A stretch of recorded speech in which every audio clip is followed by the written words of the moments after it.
Being a bit slow.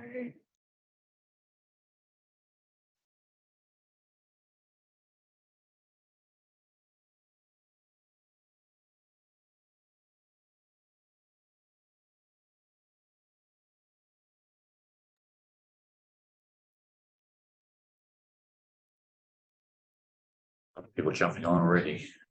Yeah. Nice to see.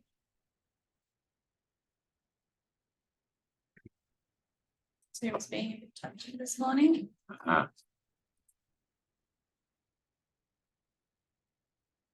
Hi, I'm Anne, And I joined recently.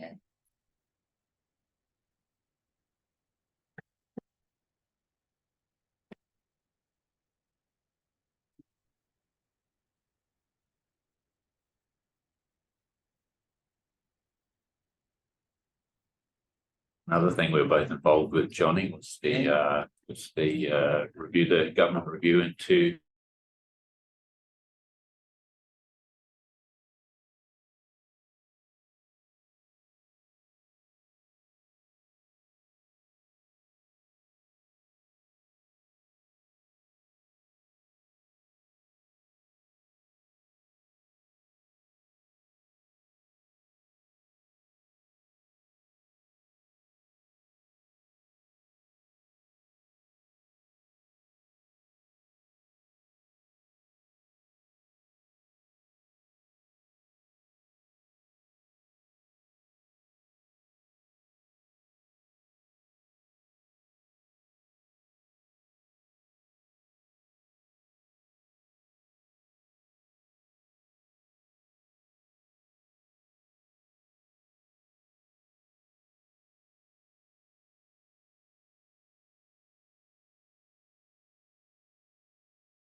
You reckon it has clogged up the system because so many people are joining it? there's a lot, it's around 60. Yeah. I'm sure. You press Alt P for me. Alt P. See. Yeah, okay. All right, thank you. Good. Well, hello and welcome. My name is Mike Campbell and I'm known as Mikey. My talk today is about the causes of anxiety and the implications for our client interactions and treatment options for those who suffer from anxiety. Thank you so much for coming along, taking the time to listen to this talk. I appreciate that you're all very busy, and I hope to respect your time by providing information that's both useful and interesting. Personally, I love this topic. I believe that it is becoming and will become the standard tool for professionals dealing with clients in pain and in distress. I acknowledge that for many professionals, the neurobiology of developmental relational trauma is not new, and hopefully this chat will be a useful refresher. I also acknowledge, I am a social worker who works for Darwin Community Legal Service. I studied at Queensland University back in the late 1970s and went on to work for the next 35 years with traumatized young people. Early on in my career, I became interested in a newly emerging theory of psychology called neurobiology. Over the years, this theory has gained traction and is now taking over as the primary tool that we have for understanding behavior, psychological dysfunction, and human illness and disease.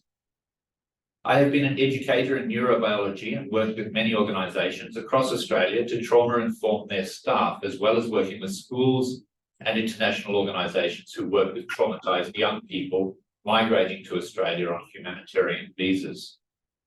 Please feel free to ask questions as we go along. At the end of the talk, I will put up my contact details for anyone who would like to talk more about the subject. I'm happy to be contacted anytime. I will also put up my email address at the end of the talk, as I like feedback on how to improve my presentation, what worked well, what didn't. And I would really appreciate, if you have the time, if you could flick me a quick note with your thoughts. One more thing before we start. Some of the material here is fairly heavy, So if you find yourself feeling uncomfortable, please feel free to step out at any time and we can catch up about it later. Now, I'm not very tech savvy. In fact, tech and I are not friends at all. We're barely acquainted. So I'm fortunate to have the services of the wonderful Sarah, who will be assisting me with making sure things run smoothly. Sarah, would you be so kind as to help me put up the page for the PowerPoint? Thank you. Can everyone see our PowerPoint presentation okay? Yes, thank you. Thank you. Thank you very much. Right, part one. The anxiety and the neurobiology of developmental relational trauma. The pop psychology of the 50s and 60s gave us many great ideas and ways of treating psychological dysfunction. The interventions, however, tended to be disjointed and based on disparate theories.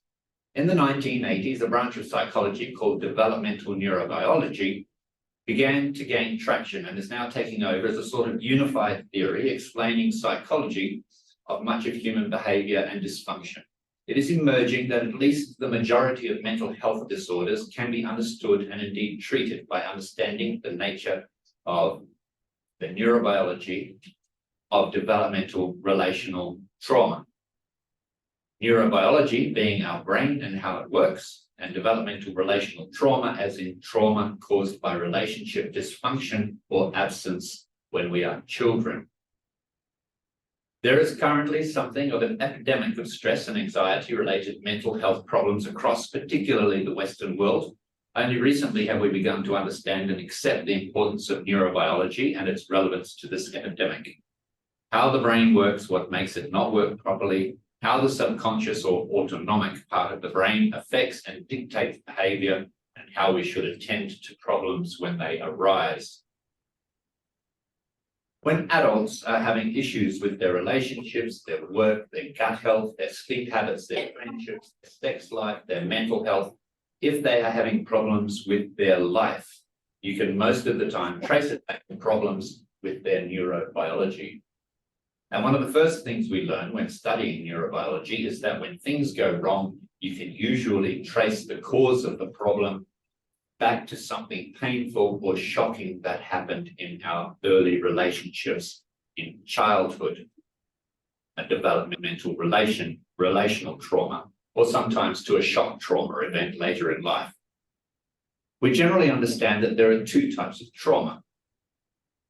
The trauma that is a physical injury, for example, a broken arm, and the trauma that is a psychological injury, for example, PTSD for a soldier, or a trauma caused by some sort of assault or threat. But this is not really a very good description. They are actually both a physical injury. One is a physical injury to your body, the other is a physical injury to your brain, a neurological trauma. Neurological trauma causes physical damage to our brain, and this injury is often the underlying cause of excessive anxiety, which leads to debilitating mental health problems such as panic attacks, depression, and a range of phobias and attachment disorders, other mental health disorders, and a host of physiological symptoms that often carry serious health implications.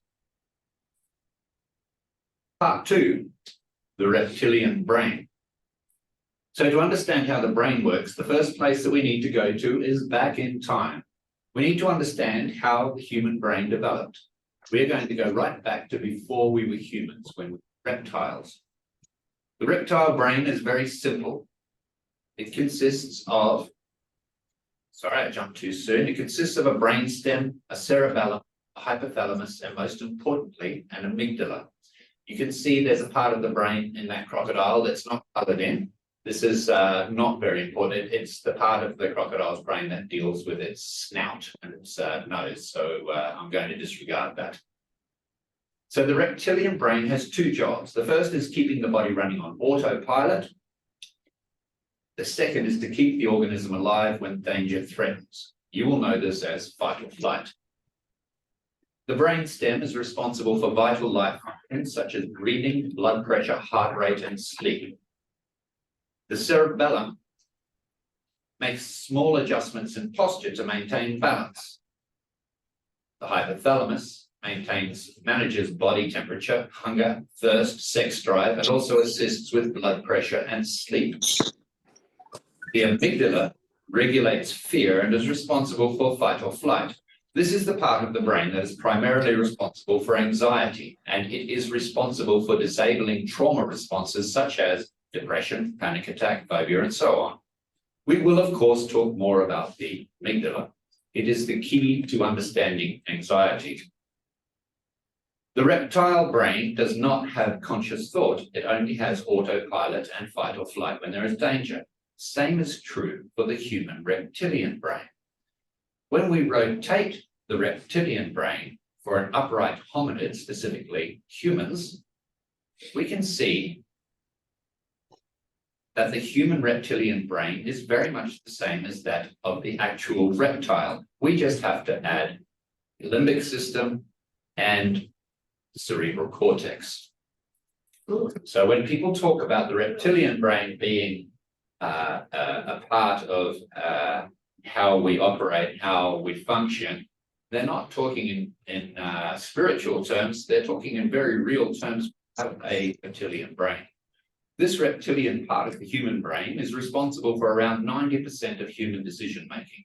It operates frighteningly fast and will usually override the human conscious brain. In most cases, we have no awareness of what it is choosing to do or why. But one thing we do know is that whenever the reptilian brain makes a decision, it's for a very good reason. The difference between the brain of a reptile and the brain of a human is that now we have developed a limbic system responsible for emotion, memory, habit, and attachment, which is common to mammals, and a cerebral cortex for language, abstract thought, imagination, consciousness, reasoning, and rationalizing, which is common to higher order mammals, and particularly to humans. So to put things into context and perspective, this reptilian part of the human brain has been around for 315 million years. That's a long time for it to become effective in doing what it does, keeping the body running, recognizing danger, and making the body do the things that it needs to do to escape the things that can harm us. So when did the conscious brain of the human brain develop? Humans have only been around for around 4 million years. So in comparison, we can see that the part of the brain that has been around the longest and is, as a result, incredibly good at what it does and is, in a sense, the ultimate authority over the body in decision-making is our reptilian brain. It may be worth noting that for 315 billion years, our reptilian brain did a sterling job of ensuring the survival of the species, but then we unfortunately developed cerebral cortex, and in just 4 million years, we have almost destroyed our planet and arguably may now be at risk of extinction. Please jump in and ask questions if you have any at any point. Part 3, anxiety. The core and most powerful part of our brain, the oldest part of our brain, the reptilian brain, is all-powerful, super sensitive, super fast, and will override your conscious thoughts in a literal heartbeat. An example. The reptilian brain controls sleep. The reptilian brain doesn't have a complex understanding of modern cars. It doesn't understand that humans can now move over the earth at over 100 kilometers per hour, and it doesn't understand that falling asleep at those times may well cause death or serious injury. So when you become tired driving at 100 kilometers an hour, your reptilian brain will still make you go to sleep, as though you were some prehistoric hominid walking through a prehistoric rainforest at some prehistoric dusk. Each year in America, falling asleep whilst driving accounts for around 100,000 crashes, 71,000 injuries, and 1,550 deaths. One of the things that this illustrates is that the reptilian brain has a very poor understanding of modern technology.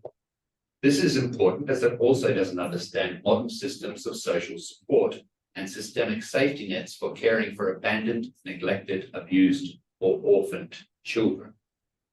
Another example of the power of the reptilian brain is the sad fact that every person who is pulled from the water having drowned has one thing in common. They all have lungs full of water. Their reptilian brain forced them to breathe despite their cerebral cortex telling them that breathing when you're underwater will lead to death. What this illustrates is that decisions made by the reptilian brain may be both beneficial and harmful at the same time, but it is always trying to act in the best interests of the individual. And this is where we come to anxiety. The human reptilian brain has control over danger and our responses to danger. The part of the brain that's most responsible for this is the amygdala, with help from the parasympathetic nervous system, various hormone excreting glands and other things, but mostly it's the amygdala. The amygdala is the part of the subconscious reptilian brain that it detects and responds to danger. The amygdala is hypersensitive, hyperalert, and super fast. In order to save time, when threats present, it shuts out the cerebral cortex, creating a danger response that is uncompromised by logic or reason. It is this small structure here.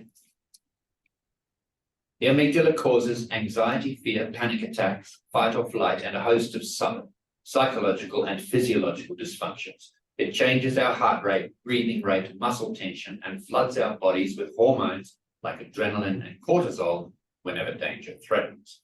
When we feel these things happening in our body, we name them fear and anxiety. Now, this part is critical. Like other functions of the reptilian brain, it is extremely difficult and usually impossible for the conscious brain to override the fear and anxiety-based decisions made by the reptilian brain. This is why developmental relation trauma is so very difficult to treat. The amygdala is fed with heaps of sensory information, sights, sounds, smells, etc., about the local environment. Processes this information to make lightning fast, i.e. 1/300th of a second decisions about the current level of safety and how best to escape any danger. If it does happen to spot danger, if it does happen to spot danger, for example, a saber-toothed tiger approaching in the tall grass, it then sends signals to the muscles to prepare to fight or flight, to the glands to pump the body full of useful hormones such as adrenaline and cortisol, to the brainstem to increase heart rate and blood pressure. It elevates blood sugar to increase energy. It dilates the bronchi in your lungs to increase the breathing rate. It dilates the pupils so that you can focus on what's in front of you. It increases sweating, speeds up mental activity, all actions that prepares the individual to respond to a threat. This is anxiety, and it is normal and healthy at this reaction. We will get back to this. The amygdala prepares our body to respond to the danger. Exactly how we respond to that danger will also be decided by our amygdala. When the danger is real and present and our life is on the line, it is the amygdala that takes control and will direct us to fight, take flight, or one more option that no one ever talks about, which is freeze. Part 4. Let's talk about freeze. Sorry. As we discussed, the purpose of the lizard brain is twofold: autopilot, fight, flight, or freeze. Fight and flight have evolved to enable us to stay alive, and these two things have obvious functions. Freeze, however, has evolved to have two functions. The first function, fight and flight, is to help us to stay alive. For example, if we freeze when the tiger is seen, perhaps it won't notice and pass on by. I call this freeze A. The second function, freeze B, is a bit more horrific. This freeze B function allows us to dissociate ourselves from the pain and terror of being eaten alive when death becomes inevitable. It is caused by a primitive system of neurons connected to the heart called the dorsal vagus nerve, which causes fainting, pretend death, comas, and other types of dissociation. You can refer to Stephen Porges's famous polyvagal theory for this if you would like to read more about it. This process disconnects us from events as opposed to the other vagus nerve, the ventral vagus pathway, which is connected to the face and is about connectivity and social and emotional attunement to the people around us. But that's a whole another related story that we're not going to cover today. You may have seen the video footage of that unfortunate antelope that got caught by a big cat. The antelope has not yet been killed and now stands in front of the cheetah, who is resting, recovering from the chase. Inside, we are yelling at the antelope, "Run, little antelope, run, now is your chance to escape." But it just stays there waiting to be eaten. And the cheetah, as if aware of what is happening internally for the antelope, makes no move to secure it. It doesn't have to. The little mammal is going nowhere. What is happening for this antelope? His amygdala had initially told it to run and provided it with the increased heart rate, blood pressure, adrenaline, and so on required to do this. But the cheetah caught it anyway, and death became inevitable. At this point, the amygdala sent out a very powerful and rare message, the prepare for death message, freeze, be. Nobody wants to be aware when they're being eaten. So the amygdala, via the dorsal vagus nerve, shuts off the conscious part of the brain. Then it shuts down the muscles and floods the body with hormones that close off sensations of pain and calm the body. It's no longer able to run, fight, or do anything to escape. It has given up. The ultimate helplessness is self-induced. The animal freezes and awaits a painless death. Some of you may be able to relate some of these feelings to what you've observed with clients. Part 5, how freeze B mucks up everything. So what happens if by some miracle the antelope survives? I don't know, the big cat decides that they're not hungry and was only chasing for sport. Now the antelope has other problems to deal with. With the danger now gone, his body eventually reabsorbs the paralyzing hormones and he slowly recovers the use of his limbs. In time, he appears to be back to normal and wanders off to rejoin the herd. But now life on the savanna grasslands has completely changed for our little victim. Now his amygdala is on hyper alert for signs of a cheetah. It will make sure that our little antelope is never in a position to be eaten again. Freeze B has fundamentally changed its brain in ways that are not necessarily helpful. For example, its amygdala has now substantially increased in size. It is now super alert to signs of cheetah danger, to the point where as soon as it sees any movement in the grass, it triggers a fight, flight, or freeze A response in the animal, flooding it with adrenaline, cortisol, and all the other things that will help it evade an attack. And the trigger doesn't have to be a movement in the grass. It could be a cheetah-colored tree, wind blowing in the tall grass, the time of day, the smell of pollen that was in the air on the day of the attack. The neural pathways in the brain that triggers these danger responses have now been reinforced, allowing them to react faster and with greater effectiveness. The muscles tighten more than they did before. The heart rate is higher, the blood pressure is greater than previously, and worst of all, the animal is now in a low state of constant alert, whether there is danger or not. The reptilian brain is doing its job, keeping the antelope safe, but it has also ruined its ability to emotionally regulate, to maintain a balanced sympathetic response to danger versus parasympathetic response to safety and security, symbiosis. And ironically, it is also slowly killing the animal.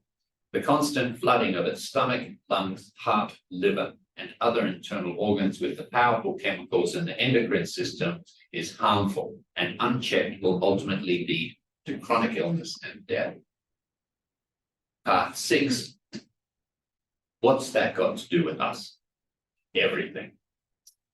We're about to play a video. If you can't hear us, please let us know. If you can hear it from our end and your end, please let us know as well, and we can mute our end.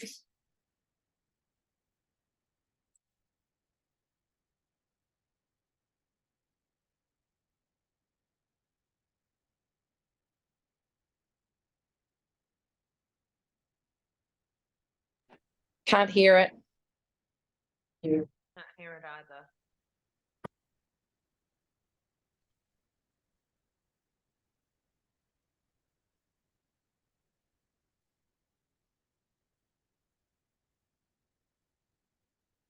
Still pace. Playing with her.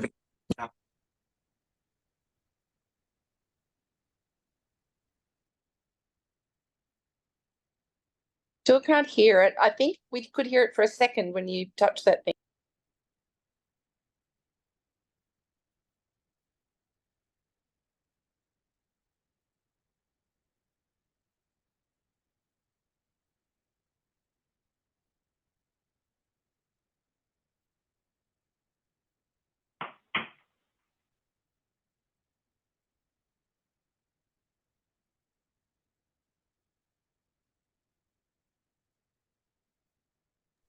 Mikey, maybe just narrate what's happening. Yeah. Okay, one moment.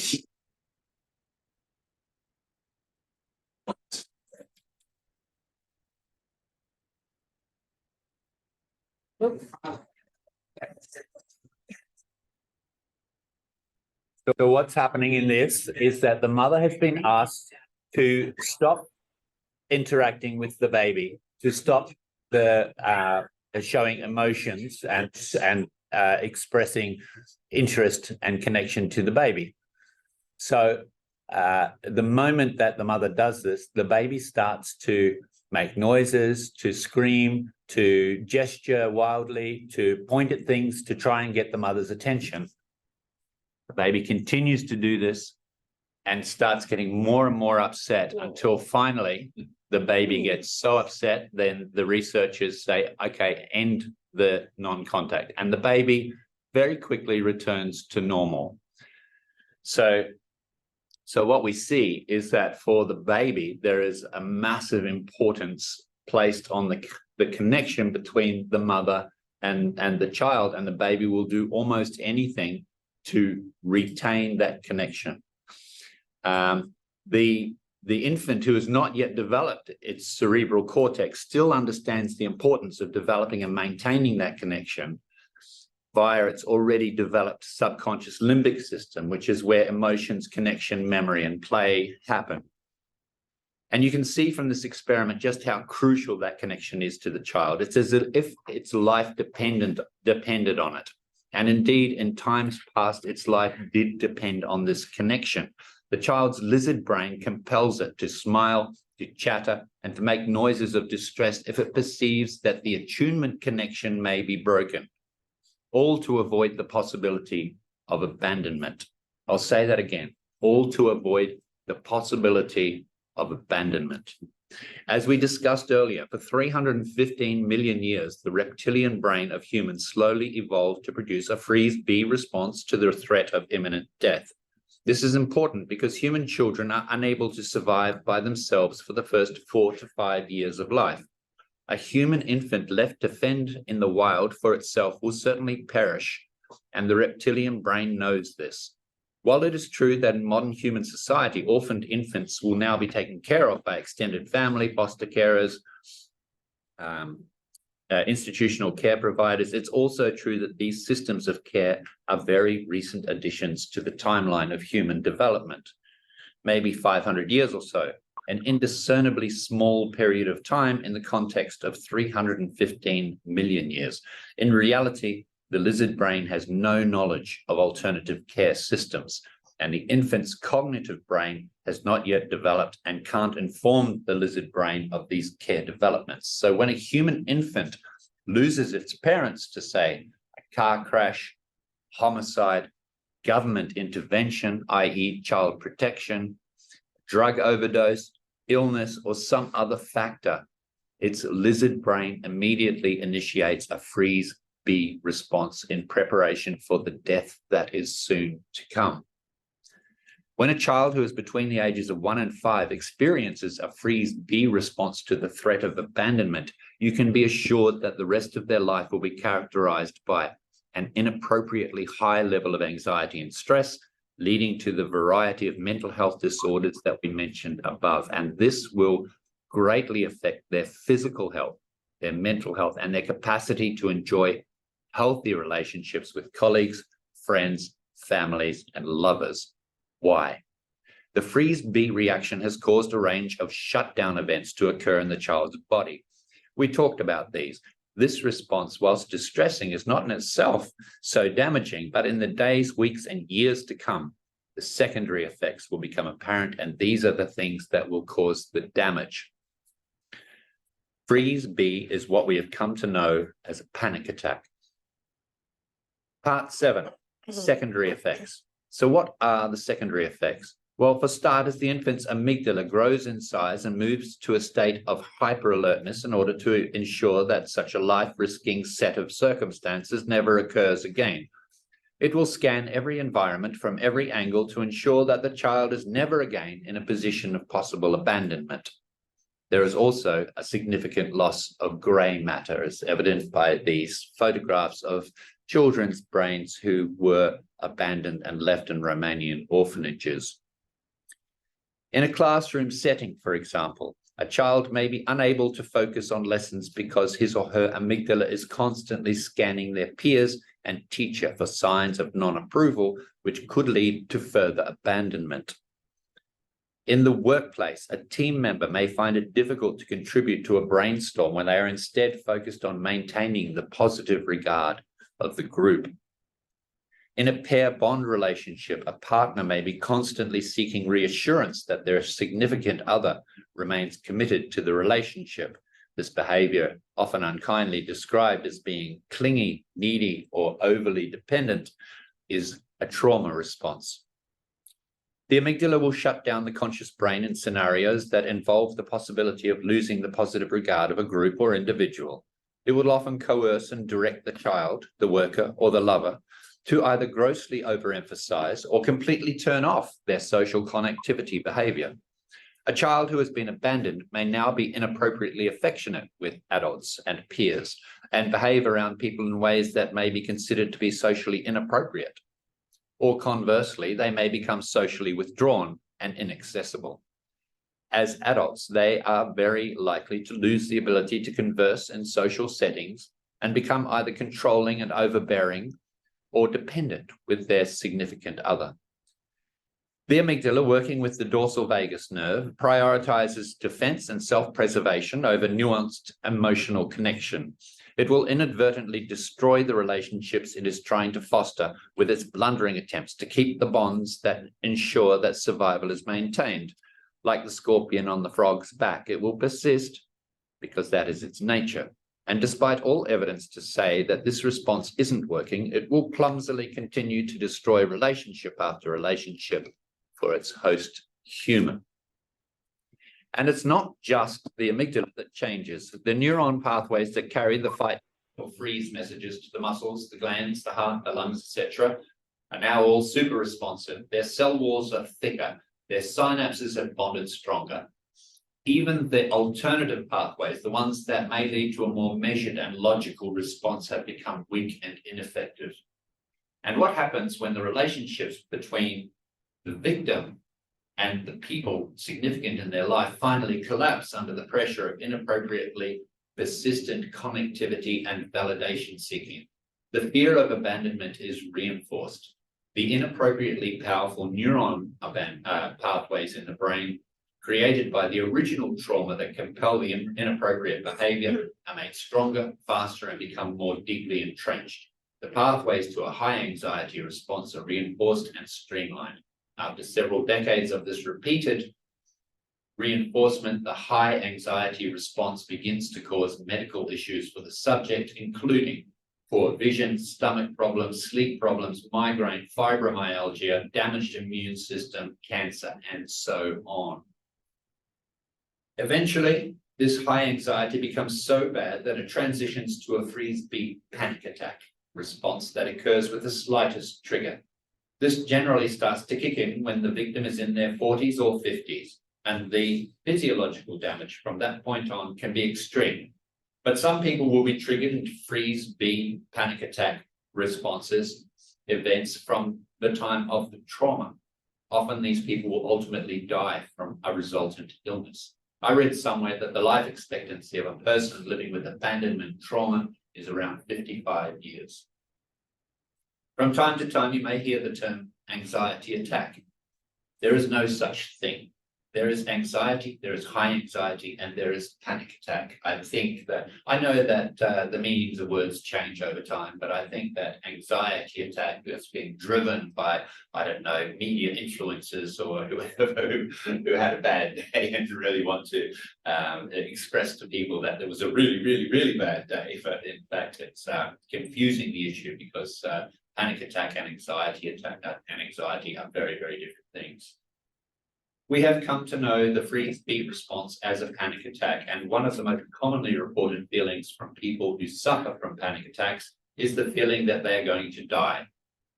Now that we understand that the panic attack is actually a freeze-beat reaction, we can understand why. they are preparing for death. Part 8. Let's make sure I'm in the right place here without. Okay, yes. Part 8. Is childhood abandonment the only event that will cause anxiety disorders? No. Any event that causes the child's lizard brain to assume that death is imminent will create a trauma that the child will carry throughout life or until the trauma has been treated. We have talked about what happens to a child's developing brain when they are abandoned or otherwise permanently separated from their primary caregiver. But I didn't mention that the extent of brain injury can vary depending on the nature of the separation. For example, the loss of one parent through a divorce may cause less harm than if both parents were, say, killed in a car accident. Both would have less effect than the compounding effect of being separated from one parent and then from another at a later time. We now know that homes in which domestic violence is prevalent produce traumatized children. Why? Arguing parents don't imply a threat of death to the child, do they? Well, if we look at it from the amygdala's point of view, it may well do. Arguing parents are less likely to be sustained as a family unit. One parent may be evicted or leave, and the other may not survive alone in the harsh conditions that the lizard brain developed in. As well as this, a parent focused on their own survival in a prehistoric world will be unlikely to be able to meet the psychosocial or physiological needs of an infant. Arguing parents present a threat to the survival of the infant in the reptilian brain. Abuse or neglect of the child has the same effect, not necessarily for the threat that violence towards the child presents or the deprivation the child may suffer, but for the implication that the child is not loved. No love equals no protection, equals abandonment, equals death. Other circumstances may also contribute to neurological trauma, substance abuse, periods of illness, lengthy separation, emotionally unavailable carers. There are many ways to convince the amygdala that abandonment has occurred. And I'll just quickly jump to something I thought of then. There was some research done in Asia noting that entire villages and region suffered the symptoms of trauma. They went and researched this and they found that the cause was the way in which children are swaddled when they're infants. Because most of the women work in the rice fields, even shortly after pregnancy, they swaddle the children on their back so they can bend over and work the paddy fields. This, of course, means that the baby cannot have eye contact with the mother. And this causes trauma, and so you have entire regions that suffer from the effects of trauma. There are many ways to convince the amygdala that abandonment has occurred. As mentioned at the start, abandonment trauma happens primarily to children under 5 years old, but 3B trauma can happen to anyone at any age. It happens when that person is put in a situation where the lizard brain believes that death is imminent. A soldier in a war zone, a bar patron confronted by overwhelming odds when attacked by a group of men, a passenger in a vehicle that loses control at high speed. There are many potential sources for trauma.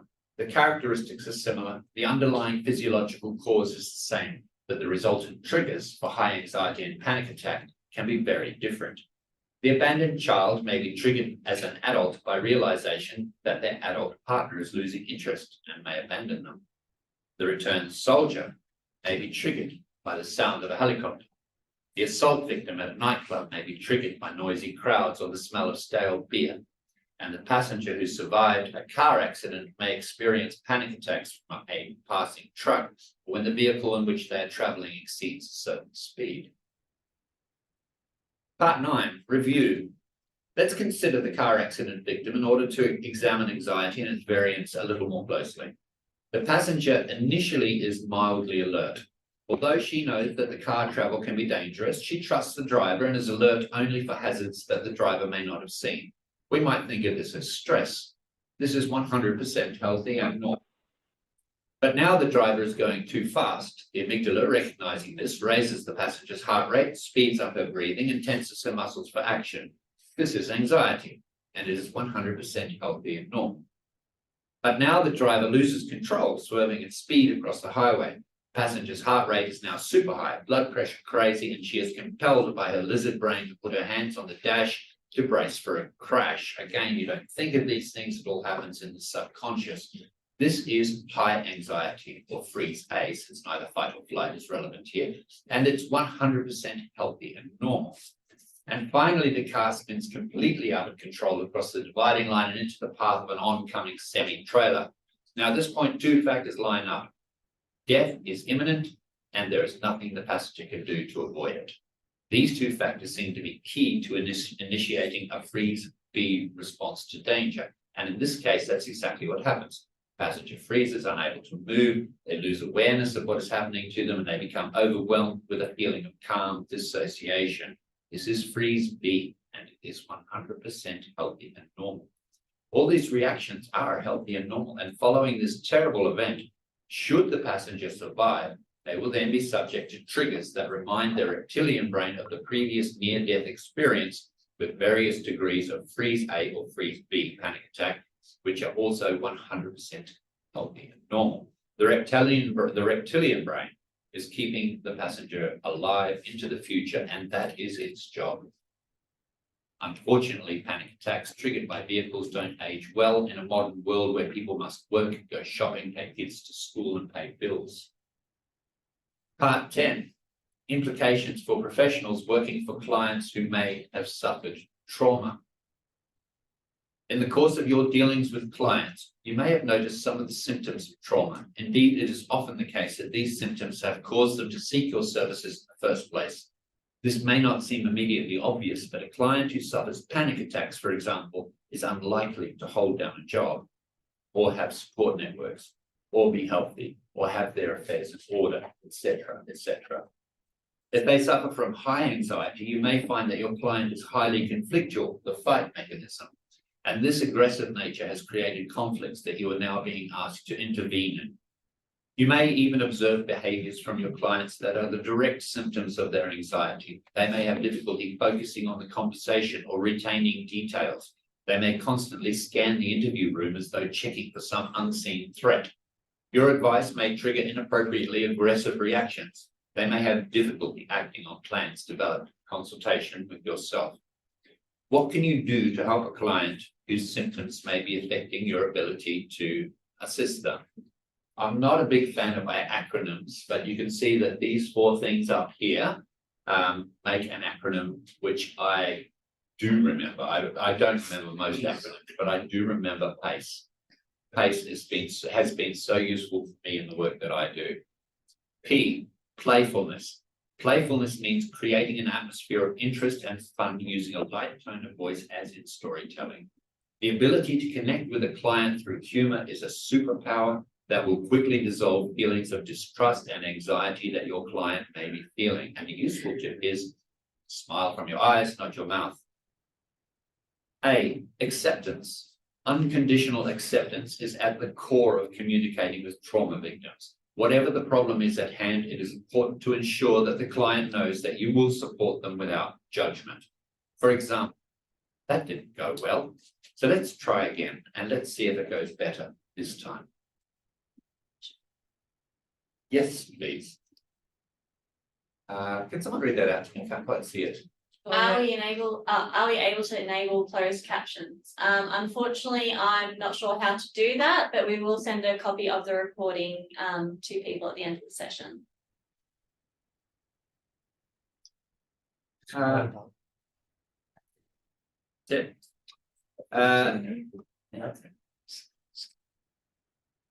Okay, C, we move on to curiosity. Show curiosity for your clients. I can't stress how important this one is. Show curiosity for your client's life and challenges. When someone is curious about the person in front of them, that person feels valued and important. Convey a wish to understand. Wonder out loud about the meaning behind their choices and behavior without necessarily expecting answers. E, empathy. In being empathic, we are showing that we understand that our clients are doing the very best they can with the resources that they have. Showing empathy helps the client make sense of and better manage their emotions, thoughts, and behavior. For example, say something that shows you understand when they are distressed, such as, I know things are tough right now, but this is a problem we can share and solve together. Another thing to think about is your environment. If you can provide an environment that is non-threatening, will help shut down patterns of anxiety that may be interfering with your ability to communicate effectively with your client. Examples of how to do this include A, speak in a calm tone. B, provide a quiet interview room with neutral passive colors. C, don't allow others to walk through or near your interview space. D, and this one I think is one of the most important, regulate your own emotions. Part 11, and this is the final part, can developmental trauma and high anxiety be treated? Oh, having trouble. Moving to the next screen, my apologies. Yes, there are two parts to this. Part 1, managing the symptoms using mechanisms you may or may not have heard of, such as breathing techniques, relaxation techniques, meditation, and tapping.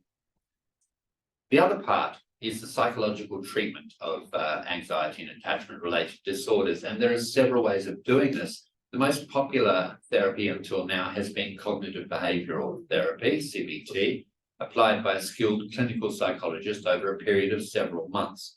There are, however, some question marks over the efficacy of this therapy as it relies on modifying cognitive behavioral adaptations, the problem being that a child's cognitive brain is not mature at the time of the trauma, and this may sabotage the therapeutic effort. Gestalt argued that focusing on the cause of the trauma can have the effect of re-traumatizing a client.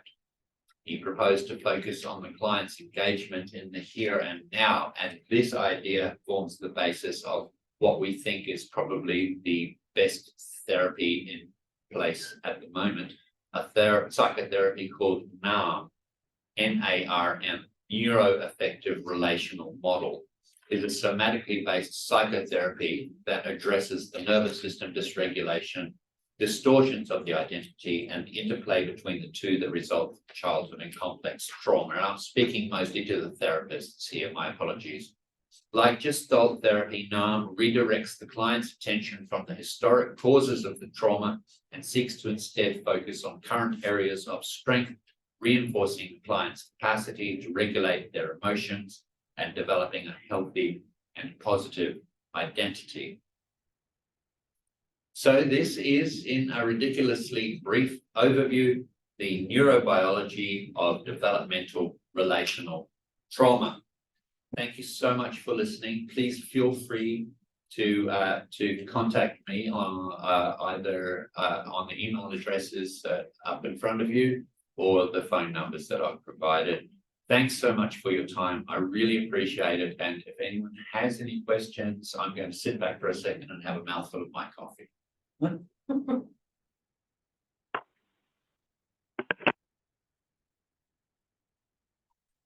This trauma that you've explained, I find interesting. I'm wondering if you could give a view on, is this a contemporary plague, if you like, or is this something that we're just more au fait with and learned about? In other words, a lot of physical trauma obviously would have been going on in previous generations. You know, last century we had First World War, Second World War. Yes. But now we seem to be plagued by panic attacks, anxiety, fear. Is this, in your opinion, if you can, is this an aspect of 21st century Western world life which is new? Good question. Thank you, Johnny, for asking that. Look, my view is that a lot of mental health disorders were unseen decades ago. They no doubt existed, but probably everyone had some degree of mental health problems back then. There were so many. Life was so hard, so difficult, particularly with the wars. But I think that that there have been cultural changes since around the 50s, 60s, 70s that have led to the breakdown of the family, and I think that this has created many problems with children being separated from primary caregivers, and this has also been compounded by the government's, I guess, being very quick to remove children from primary caregivers and put them on alternative placements, which seemed like a great idea at the time. But research now shows that even where children are being harmed in a family situation, quite often the damage done by removing them and placing them as foster carers creates more harm, more long-term damage, and particularly in today's child protection system, where in the Northern Territory, a child taken into care at a young age can experience, I think on average, around 18 placements before they are eventually come of age and move out of the system. Thanks. What factors dictates if you are a person that freezes fights or yes, Flight or flights. are we capable of having all three anytime in response to trauma? It's not necessarily in response to trauma, it's in response to a threatening event. And we quite often alternate between fighting, running, freezing, and you'll see that when you see those YouTube videos of when someone is caught up in a bar fight. They will often go through different responses depending on what their amygdala determines is the best way to respond to this threat. But the most important thing is they don't actually have control over that. The amygdala decides that. But thank you so much for the question. There's an interesting there's a line in a movie, and it relates to baby kids that are in adoption orphanages and are adopted. And the movie's Cider House Rules, and it's actually Tom Robbins. and it's based around a man who runs an orphanage for babies, and there's a line in it where a young couple come in and adopt a baby, goes away for a few weeks, and they come back in a few weeks, and they say to the fellow who runs the centre, he said, we can't have this baby anymore, like we need to bring it back. And he said, why? He said, there's something wrong with it, it's not well. And he said, all its health checks have been done, it's a very healthy baby, why are you saying it's not well? And they said, it doesn't cry. Mm-hmm. Yes. And he just, and this is actually set back in about the 50s. Yeah. And he says to them, he said, no, the babies here don't cry. Yes. And it's really interesting because I'm adopted and I was told that by a therapist. And I went back to my mother and I said, 3 out of my 4 siblings were adopted. And I said, did I cry? Did this brother cry? No, you're all pretty quiet babies. And then I asked her about my youngest brother, who was born from there, like he's their natural son. And she said, my mother said to me, don't you remember, you just never shut up. He was just always crying. But the thing is that and what I learned was that the amygdala and all that stuff kicks in really early, like super, super quickly. I mean, I was in a baby's home for a couple of months, and that all that stuff is like you stop crying because what's the point? Exactly. And the baby is so distressed when their connectivity, when that social connection is lost, that it becomes so painful that after a day or two, they shut down their emotions, and then this becomes a part of who they are into adulthood. They never develop. Once you shut down a part of your development, you can't move past that without therapeutic intervention. So as an adult, they still shut down emotionally when dealing with other people, when dealing with crisis, etc., etc. Pre-verbal, I was told, and it's and it was fascinating because they were also saying how little research had been done about babies that had been adopted, and it wasn't until quite late 1980s, 1990s that therapists and researchers and whatever started kind of going, well, hang on, might have been maybe some effects here. Yes. To these people that have been in that situation. And I think that there's very little, I still don't think there's much discussion or whatever that recognises that. I mean, it was completely legal. We thought it was a great idea. They're going to families and this and that, and the other. But the stuff that happens before that. I mean, I have a brother who was, you know, he was in a baby's home for over 6 months. Yes. You know, so yeah. Well, it's one thing to change the knowledge base of the theory. It's another thing to change the practice. So Yeah. this is why I think even though child protection services have known about the impacts of removing children from primary caregivers for a long time, they continue to do it because systemically those structures are built in, and it takes an awful lot to break down, especially when you're dealing with public service. Oh yeah, yes. I did discuss the issue around children and care and stuff. I worked in that space, and it was just, you could see it over and over and over and over. And I don't know how the young people come back for it. And then you include somebody, a young person who may have an organic, like a disability on top of that. Yes. So you've got the trauma, and then, you know, maybe organic disability.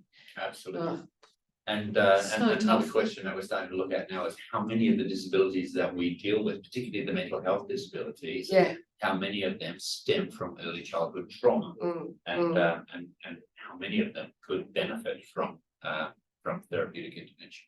So that, correct me if I'm wrong, but there seems to be a marked increase in levels of anxiety, and reasonably significant anxiety with young people, even, you know, young people now, but young people that might be up to the age of, you know, 30 plus as well. Yes. So what is it that's Why is it more significant? why is it more- why is it more significant? Is that Look, $60 million? I have a theory about this, Anne. My theory is that throughout the school system now and throughout social media, we encourage young people to focus on their needs, to look at themselves, to turn inwards and to question, how am I feeling? How should I be feeling? And this constant examination of themselves causes them to inflate the issues that are happening. That it causes them to revisit earlier traumas that isn't necessarily helpful. What helps young people often in these situations is to encourage them to not focus inward on themselves and what's happening for themselves, but to focus on other people, what they can be doing for other people, and how they can look out, they can help their community, etc., etc.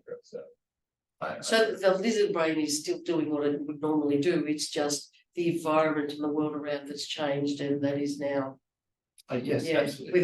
with all the changes. I mean, obviously growing up in the 70s and 60s, 70s, even 80s is vastly different to now. And also the disconnectedness, would it be partly because social media has to be creating some level of disconnected?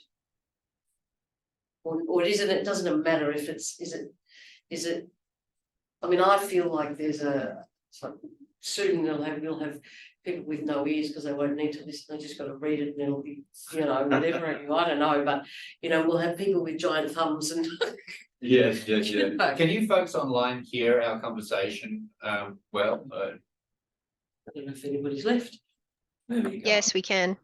Oh, thank you. Okay. Thanks, Lindsay. Yeah, so I've briefly touched most of this stuff I would talk about over a 3-day workshop. So to squeeze all this into an hour, I actually think that 3 days is way too long. That once you get past a couple of hours, then certainly me, I drop out and lose interest. But also I think people are smarter than we give credit for, and they can take all this stuff on in a very short time. So, but 1 hour. Yeah, no, it's good. Excellent. But yes, if I could reiterate how grateful I am that you would take time out of your day to come along and listen to this. Wish you the very best for the rest of this week. And just to repeat, please, if you would like to pick up any of these issues or have a chat with me about any of this, again, those contact details up on screen now. Right, thank you. Thank you. Thank you. Thank you. Wow. Traumatized.